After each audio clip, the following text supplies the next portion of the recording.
Malam hari ini terima kasih dan selamat datang kepada Bapak Ahmad Syafruddin, anggota Komisi 2 DPRD Kota Bitung yang forum diskusi yang kita gagas setiap 2 pekan sekali ini, dan juga kepada Sekretaris KPI Kota Bitung Bapak Renal Marinka yang mewakili pada kesempatan malam hari ini atau pada diskusi kita kali ini pedagang pasar Binenet yang menolak penetapan tarif Umar Sultanuil yang tidak bosan hadir di forum diskusi.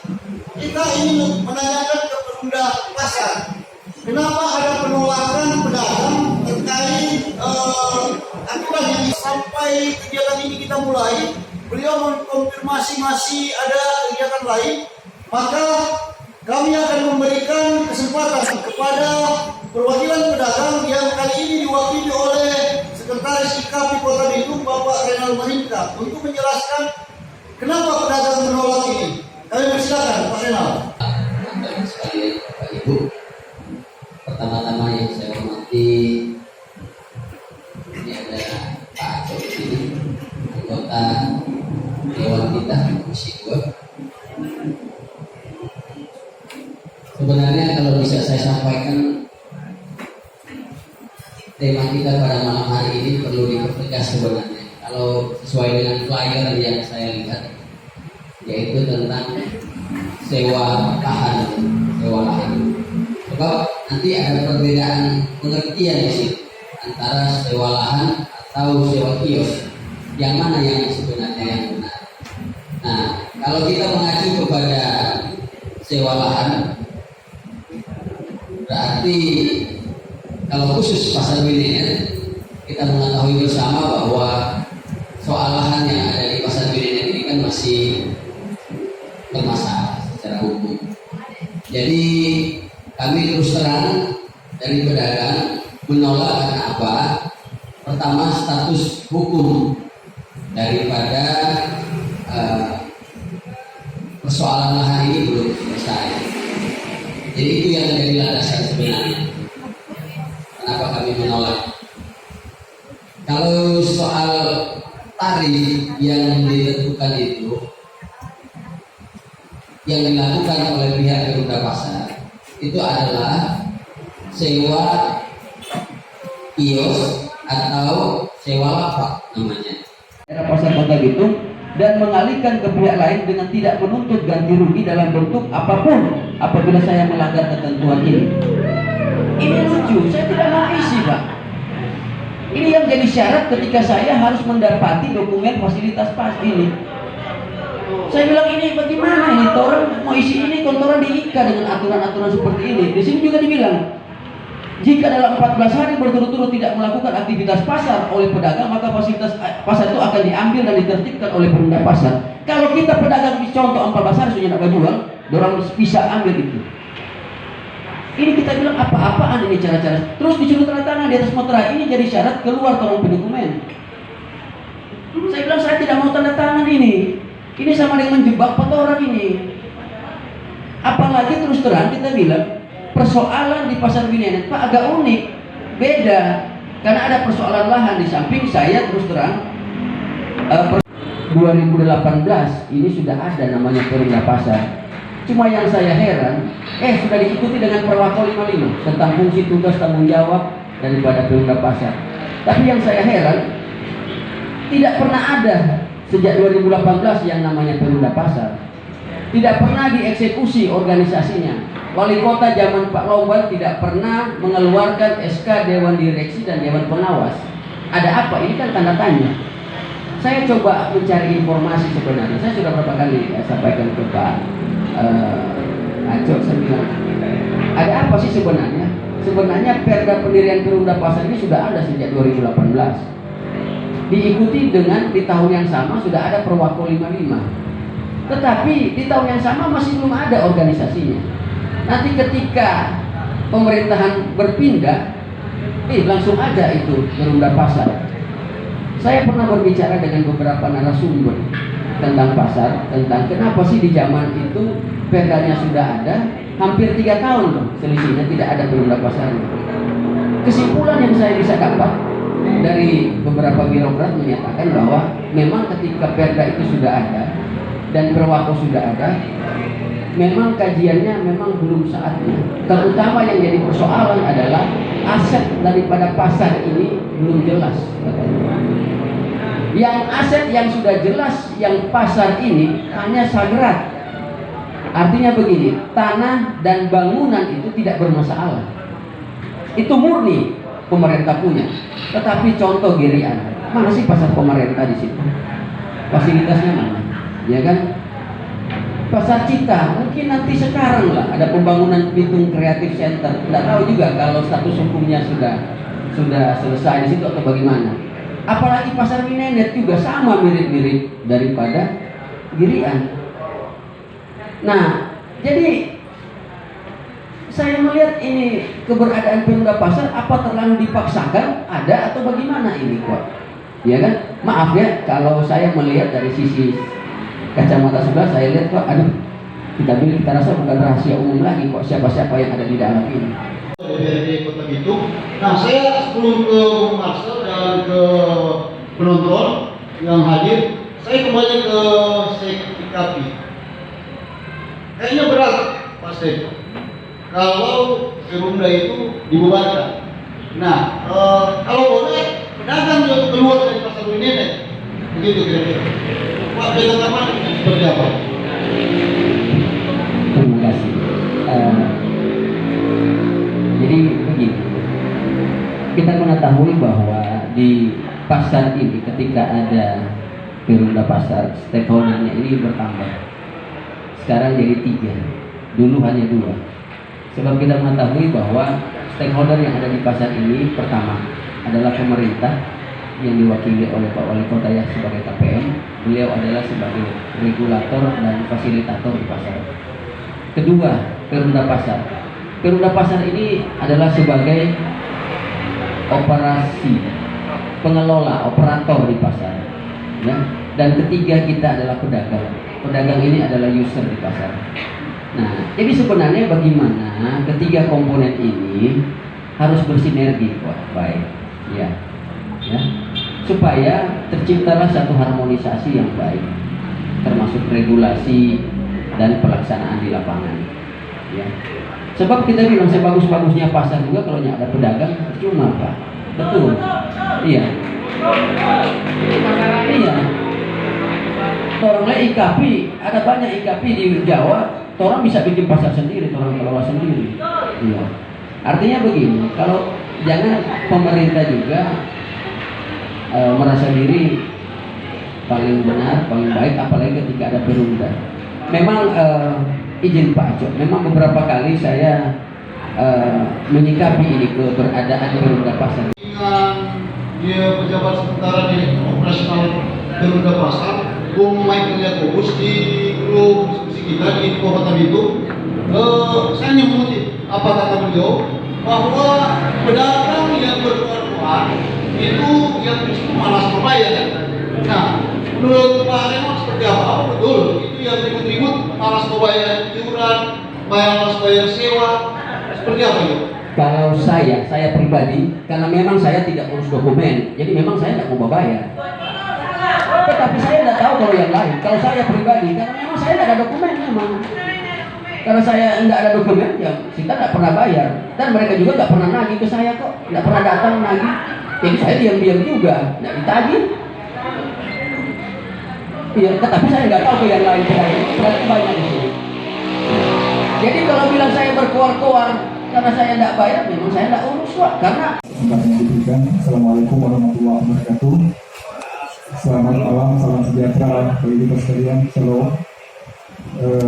Puji syukur kita bisa berada di tempat ini dalam keadaan sehat walafiat, meskipun harus menunggu cukup lama ya, kurang lebih 120 menit orang berputar-putar di sini. Hanya dalam menunggu dua narasumber yang tidak datang sampai sekarang ini. Kita pikir terapi diskusi kali ini nggak akan terlalu ribet karena jawabannya justru dari Perumda Pasar dan pemerintah Kota Bitung ini. Kasus kedua ini kan masih tidak datang. Sehingga kita tadi sempat berpikir supaya diskusi ini enak. Kita akan coba memposisikan kita sendiri sebagai bagian dari unsur penyelenggaraan pemerintahan daerah. Karena salah satu fungsi DPRD itu adalah salah satu keberadaan DPRD itu adalah sebagai unsur penyelenggaraan pemerintahan daerah, dan itu diatur lewat Undang-Undang Pemerintahan Daerah maupun PP 12 tahun 2018 serta tata tertib kami sebagai anggota DPRD tentunya. Di situ jelas sekali dikatakan bahwa DPRD itu adalah bagian dari unsur pemerintahan daerah.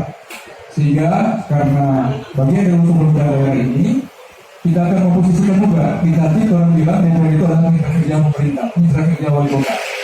Mau tidak mau dengan posisi seperti ini, karena pemerintah yang ada, beberapa pasar juga yang ada, kita akan memposisikan, kita pilih berdua seperti ini. Kalau tadi kita datang di sini, kita lihat sama dengan Pak Renaldi, orang mau kaji betul ini dengan Perumda, bagaimana supaya ini tarif dan lain-lain seperti yang disampaikan tadi itu boleh tergali dengan betul-betul dalam. Dan orang yang ada supaya enak, karena kalau semua seperti yang itu sudah berapa yang disebut diskusi kali ini. Mungkin ada jawaban-jawaban yang atau ada pertanyaan-pertanyaan yang kita bisa jawab secara pasti. Ini akan kita bawa juga untuk kita sampaikan ke entitas yang berkepentingan dalam hal ini pembebasan dari pemerintah kota, terutama kepada Pak Wali tentunya, agar kemudian ke depan melalui malam yang ada solusinya. Kalau ini malam yang ada solusinya, malam depan harus bisa menemukan solusi seperti apa yang sebaiknya orang lakukan, orang ambil sehingga bisa terselesaikan. Apapun yang terjadi, segala macam risiko yang akan ditumpahkan ke saya di kesempatan ini, kita mesti beranikan diri untuk mengamankan SK Wali Kota. Karena SK ini yang kemudian jadi persoalan. Ya Pak, SK ini yang sebetulnya akan menjadi acuan kemudian direksi Perumda Pasar mengeluarkan peraturan tentang termasuk tarif-tarifnya. Lalu kemudian dibilang begini, dalam situasi yang sangat sulit, rakyat dan semuanya itu bisa diandalkan. Intinya cuma satu, berikanlah mereka fakta yang sebenarnya. Nah, saya mau mulai dengan itu, saya mau mulai dengan ruang paradigma. Jadi paradigmanya adalah begini, Perumda Pasar adalah instrumen yang diberikan yang menggantikan fungsi pemerintah, perpanjangan tangan fungsi pemerintah untuk mengurus partai. Nah, berarti orang harus dengan paradigma yang sama. Nah, kita lihat puncak kekacauan ini karena tidak satu frekuensi antara Perumda Pasar dan para pedagang. Saya mau mulai dari Perumda Pasar dulu ketika dia jadi perpanjangan tangan. Paradigmanya harus begini. Paradigmanya itu harus pembukaan Undang-Undang Dasar 1945. Nah, apa tujuan negara itu, pemerintahan itu dibentuk? Yang pertama, dia melindungi segenap bangsa dan seluruh tumpah darah, memajukan kesejahteraan umum, mencerdaskan kehidupan bangsa, serta ikut melaksanakan perdamaian dunia. Nah, ini paradigma yang harus dipegang dulu betul-betul. Kenapa paradigma ini penting? Paradigma ini adalah guidance, paradigma ini adalah kompas. Kalau paradigmanya tidak selesai, maka ke hal teknis yang tadi disampaikan oleh Pak Renal, juga disampaikan oleh Pak Michael Yakobus dan Pak Petrus mewakili Perumda Pasar, itu akan kacau. Bayangkan kalau orang jalan tidak punya kompas. Nah, kita mau mulai dengan itu dulu. Jadi begini, persoalan di pasar itu adalah, saya tidak mau masuk karena ada persoalan hukum di pasar mengenai siapa yang secara de facto atau de jure memiliki lahan dan sebagainya. Saya hanya mau melihat pasar itu sebagai sebuah aktivitas sosial, sebagai sebuah proses interaksi sosial terjadi di sana. Di mana interaksi sosial ini adalah salah satu motor yang menggerakkan perekonomian di Kota Bitung. Di situ ada supply dan demand. Maka terkait dengan pedagang, sudahlah kalau orang masyarakat yang misalnya jadi konsumen di situ, ya orang terima-terima saja sih pasar dalam kondisi apapun, ya karena memang orang masyarakat butuh pasar, orang pasti akan ke pasar. Tapi hubungan yang harmonis ini kan justru bukan dengan konsumennya, bukan dengan masyarakat, tapi Perumda Pasar dengan sebagian atau beberapa pedagang, sebutlah itu IKAPI misalnya, karena hukum. Tapi apakah proses pasar sebagai ruang interaksi sosial, penggerak roda perekonomian ini akan berhenti sambil menunggu ada keputusan yang inkrah? Kan tidak. Maka ini harus ada sebuah pendekatan yang menurut kita, saya mengutip apa yang Kakak Naco bilang tadi, pendekatan humanis, sehingga ada win-win solution. Oke, yang punya lahan pihak ahli waris, oke pedagang, oke orang perunda, sambil menunggu ini ada keputusan yang jelas, ada keputusan yang ingkrah yang hukum secara mengikat, maka orang akan cari solusi bersama agar supaya ahli waris tetap mendapat tetap terjaga haknya sampai ada keputusan, para pedagang tetap melakukan aktivitas di situ, dan perunda pasar melakukan tugasnya sesuai dengan perda. Tapi yang paling penting sebenarnya adalah bagaimana DPRD mengawasi perda yang dorong itu. Bukan cuma tahu kasih lagi, tapi anda pernah mengawasi. Nah itu mungkin bisa jadi kritik kita terkait fungsi pengawasan dari DPRD itu sendiri. Nah, sebelum saya ke praktisi hukum atau pengacara kita yang terima kasih sudah bergabung, memang menjadi salah satu narasumber, kita ingin bertanya terkait apa secara hukum. Tadi Pak Anggota DPRD sudah menjelaskan bagaimana kalau perda itu dicabut, dia butuh proses. Nah, kalau menurut Pak Dens atau Bung Dens dari Rumah Sarjana Hukum, seperti apa Anda melihat dari persoalan-persoalan yang dialami oleh para pedagang di hampir semua pasar sebenarnya. Tapi hari ini kita fokus para pedagang pasar Minene. Dari sisi hukumnya Pak melihat ini seperti apa? Kami Dia NO, ya kan? Dia NO di sini sudah jelas dia putusan ini. Tentunya kita semua sudah, kami tidak perlu menjelaskan tentang keputusan. Pada intinya ini NO, dan ini kembali ke awal.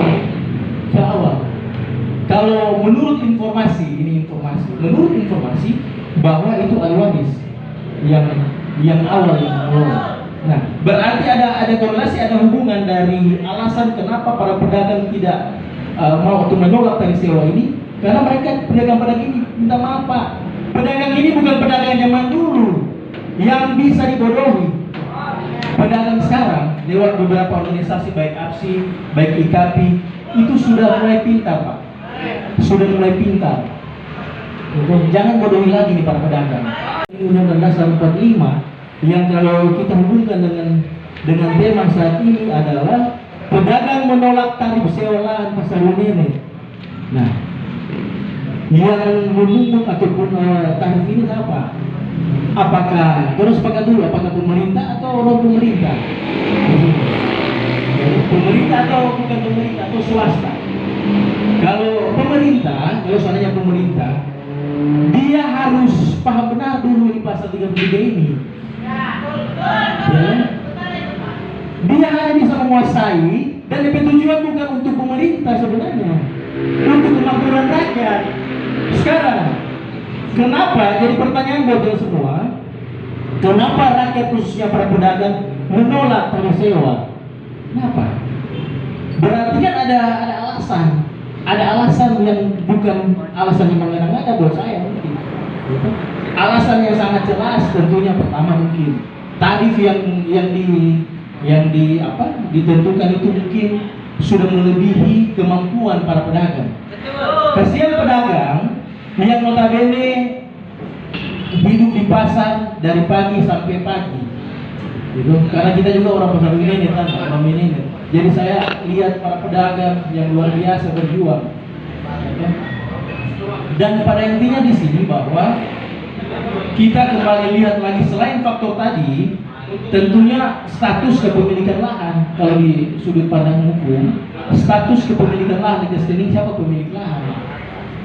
Nah, saat ini adalah kalau kita lihat dari beberapa putusan yang sudah berproses di Pengadilan Negeri Bitung, sebelum saya menyampaikan mungkin pendapat saya mungkin akan mendengarkan semangat para pedagang. Hidup pedagang! Ini mesti kalau mau aksi, bikin dulu. Para Bapak Ibu sekalian, kita kembali mereview, mengingat kembali amanat undang-undang dasar kita yang sudah mungkin kita lupakan. Kalau dulu di zaman sekolah saya dulu itu hafal mati.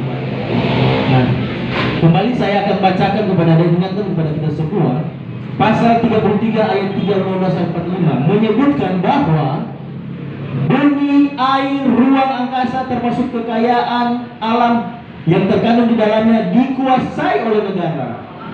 Hak menguasai ada dalam kurung. Bertujuan untuk kemakmuran sebesar-besarnya kemakmuran rakyat dalam arti bangsa, sejahtera dan kemerdekaan dalam masyarakat. Artinya dengan dua Pak ya, akan masuk di dalamnya perusahaan umum daerah. Nah, beberapa kali para pedagang sudah menyampaikan aspirasi di gedung DPRD Kabitung. Nah, kenapa sampai sekarang kelihatannya tidak ada solusi atau rekomendasi-rekomendasi penting yang diambil oleh wakil rakyat kita di gedung Kerucut terkait persoalan ini. Nah, ini seperti ada kepentingan yang tarik-menarik di dalam gedung DPRD, walaupun kita tahu di dalam itu memang banyak kepentingan politik tentunya. Tapi apakah harus korbannya para warga yang notabene adalah pedagang ini? Menurut Pak Ahmad Sabrudila atau yang biasa kita akrab sapa di Kota Bitung ini, Pak Ajo, apa tanggapan Bapak? Apakah memang tidak ada rekomendasi penting yang diambil DPRD khususnya Komisi 2? Ya, silakan Pak.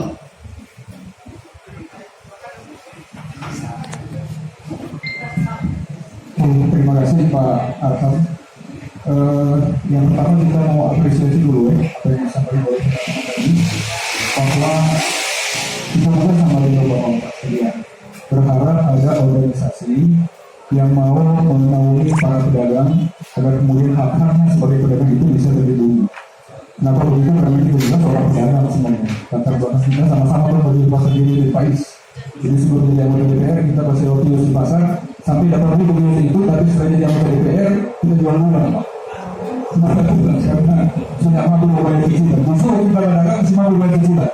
Setelah kita jadi anggota DPR, alhamdulillah kita sewa sampai akhirnya semua waktu.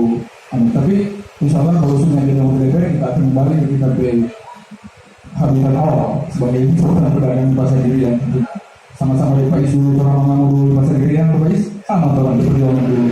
Nah kita selalu dengan IKP ini karena masih memiliki idealisme untuk tetap membangun para pedagang.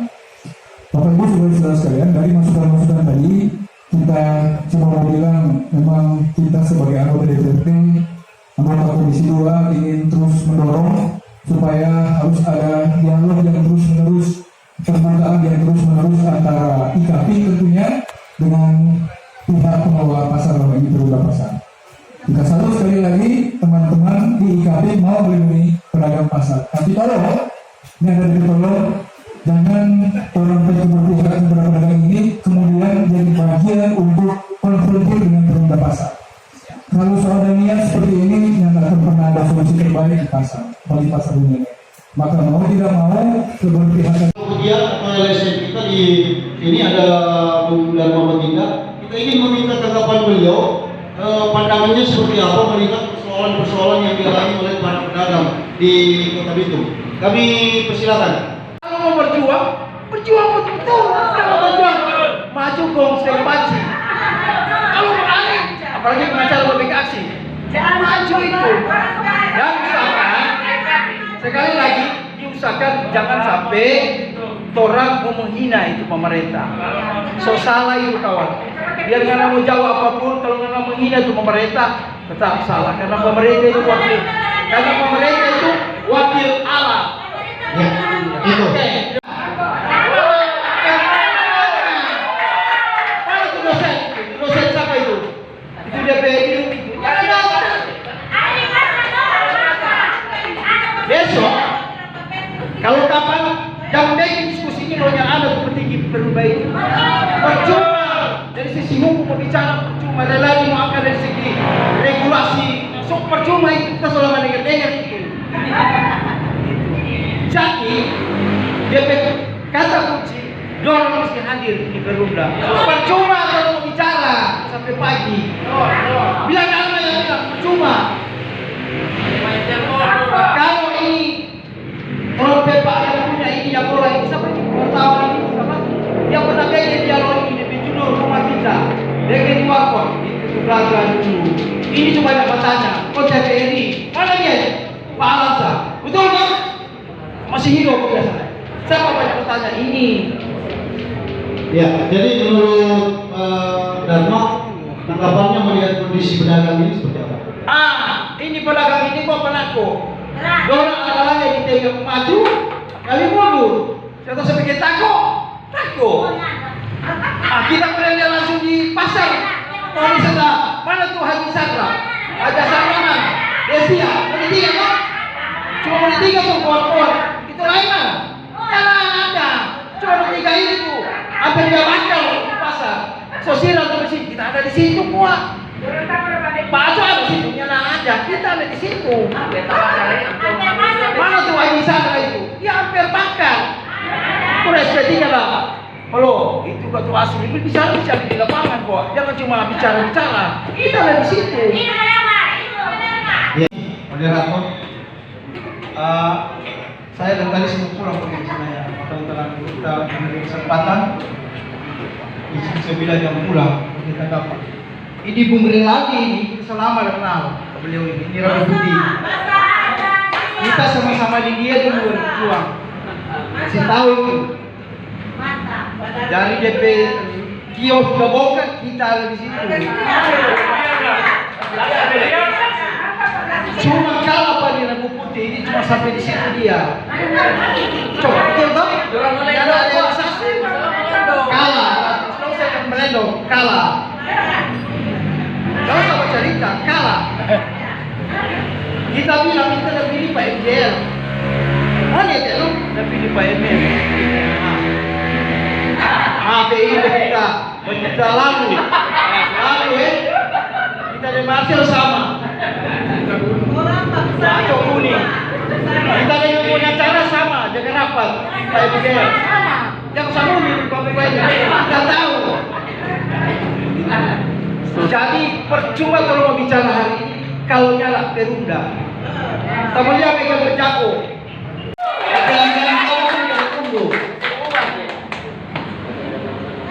Kita tunggu kan bicara sesedikit hukum, coba mau lewati proses. Sekarang kita tunggu di pelanggar hukum. So berproses enggak? Bukan di KPK. Itu pertama. Baru kedua kita juga sepakat dengan statementnya praktisi hukum Bung Des terkait status lahan. Kita sepakat. Yang satu, kembali ke tema. Tema ini kan pedagang pasar Benedet menolak terkait sewa lahan. Kita semula paling cari di SK Perwako, SK Wali Kota, di Perda yang nggak ada di sini dituliskan terkait sewa lahan. Yang ada cuma kios, los, lahan yang ada. Terakhir kita dapat SK Wali Kota nomor 188.45 garing KKM garing SK garing 335 garing 2021. Di sini tidak disebutkan bahwa sewa lahan. Nah, bilang Michael orang hukum kok menetapkan peraturan dasar hukum dari mana? Itu yang kita pertanyakan di sini. Kita sebagai ketua IKB pertanyakan itu dasar hukum apa Perunda Pasar Kota Bitung menetapkan sewa lahan. Mungkin Perdis, kemarin Perdis orang semua nyurat nggak pernah dapat kasih. Orang minta menyurat secara resmi organisasi, tapi nggak pernah dikeluarkan Perdis dan PO Perunda. Jadi menurut kita Bung, teman-teman yang ada di sini, segala ini saran dari kita. Kita juga sependapat dengan kita PC Bung Michael. Saya pedagang pasar Benedet dari tahun 2000 orang tua saya sudah berjualan, dan sekarang diteruskan oleh kami anak-anak. Tahun 2008 kami mulai berjualan, dan tentunya kalau sesuai dengan tanggapan dari Bapak Dirwoks, Bapak Michael Yakobus itu, saya salah satu orang yang pembayarannya lunas 1 tahun, dari tahun 2020 bulan Januari sampai bulan Desember, sesuai dengan kontrak yang ditandatangani. Tetapi waktu itu karena mungkin salah satu orang yang dijebak atau terjebak dengan katanya kalau tidak mau tanda tangan kontrak, orang harus keluar di situ, tidak usah berjualan. Kalau anda orang mau bongkar tuh ngoni kios, ngoni tempat jual, otomatis kami pedagang harus tanda tangan. Yang mungkin waktu itu IKP belum ada. Sebetulnya APSI sudah ada pada waktu itu, tetapi si APSI di mana? APSI tidak bersama-sama dengan pedagang, malahan APSI berada pada Perumda, bukan berada bersama-sama.